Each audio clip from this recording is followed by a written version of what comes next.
So, the kettlebell swing. The kettlebell swing can be seen as the king of kettlebell movements. As a standalone movement, it's a fantastic way to build your posterior chain, your hamstrings, your glutes, your lower back, because we get that deep hip hinge position followed by an aggressive hip extension, which really helps to build that posterior chain, as I've mentioned. It's also a lead-in exercise for many other movements because it becomes an integral part of the snatch and the clean, because the swing helps you to create inertia to get that bell moving for those other two movements. Now, that being said, it's probably the movement that I see being done incorrectly the most.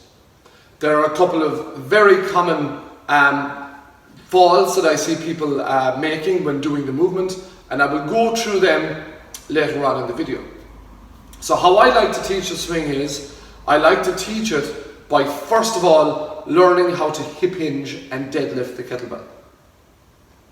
So once we have a good understanding of a deadlift and a good understanding of the hip hinge, and if you don't have that understanding yet, please go back onto the deadlift and the hip hinge video and make sure that you own that pattern before you move into the swing. Otherwise, you're going to end up with too much knee flexion and a knee dominant strategy, which means that you're not going to optimally perform the kettlebell swing. So once you have the hip hinge pattern, and we know that, we then need to be aware of how to create full body tension. And one of the first drills I do is I get people to make the shape of a plank and perform a high tension plank.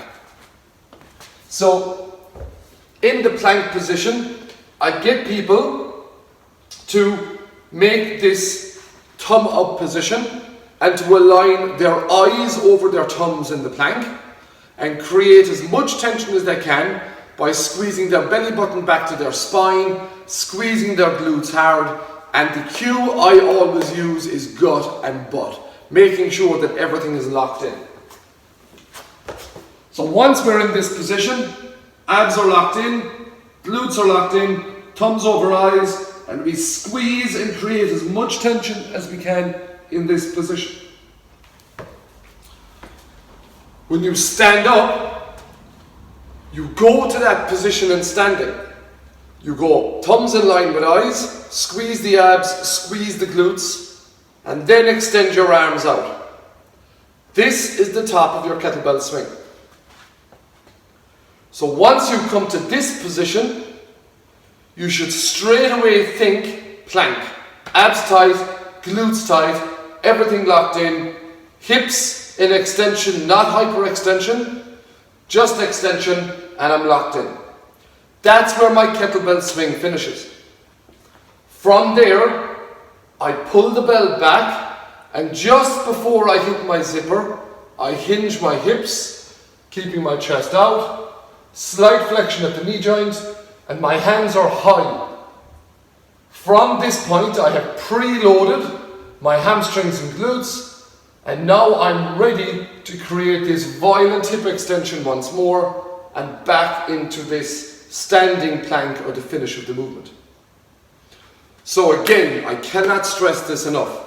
Once you have a good hip hinge and understand the mechanics of the kinematics of hip hinging, once you have this plank position, you have both the end and the beginning, so to speak, of the movement, and then you put them together. The next thing is we focus on our breathing. As we're in this position, we want high tension, abs tight, glutes tight. So on the way up, it's an exhale until we get to this peak exhalation here and we're squeezing hard. The inhale comes down, exhale back up. So from the side, I'm going to perform 5 swings. Now, the next thing is, where does the bell start for the initial swing? So we want the bell maybe 12 to 18 inches out in front of our body. We get into a hip hinge position and then we go both hands on the bell. So this is called hiking the kettlebell. From there we lift the front of the bell up an inch Abs are nice and tight. I'm looking straight to the floor and this is my start position. My hips are already preloaded and they're ready to accept and express force for my first swing.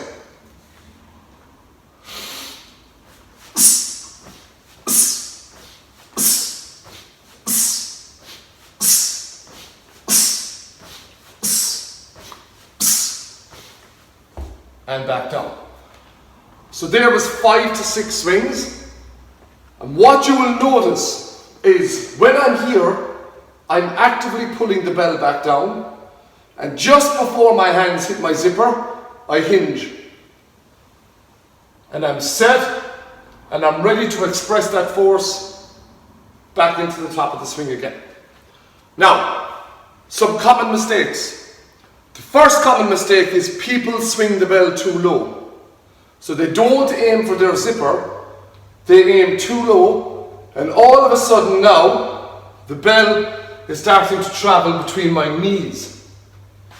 And once the bell is starting to travel between my knees, you can see that I'm starting to lose the connection between my hands and my body. And now all of a sudden, this becomes a very inefficient pattern. And it also puts an awful lot of pressure on the lumbar spine. So for beginners, this may not be the best pattern to adopt. As you get heavier, it's not going to be the best pattern to adopt. It's not good practice and it's not good mechanics. So, this drill will help clients or athletes to keep the bell higher on the downward swing or the downward portion of the swing. So again, if I just set up in this position here, this is where the bell should be on this backswing. If I'm going too far down here, that's not optimal. If I place a kettlebell here for someone, I just ask them to just groove the pattern, but if they are going too low, that's going to happen. And that's a very good coaching constraint, because what that does is it gives them immediate feedback that they're going too low. And it's quite an aggressive bang, and people will generally get that kind of a shock factor and they will stop swinging too low. So that's one common mistake I see. The next one I see is too much of a knee bend.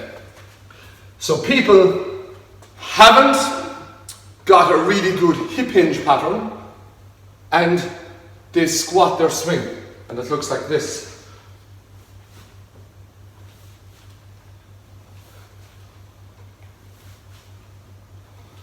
As opposed to this. So if you can differentiate between both, and again, what we need to do there is regress the movement, go back to learning the deadlift, learning the hip hinge, and getting those positions right. The last point, and the final thing that I see people do quite a bit, is they hyperextend at the hips. They end up here. Now, with a CrossFit style swing, the arms come up overhead, and there's nothing necessarily wrong with that if you have the adequate mobility and control to perform the swing.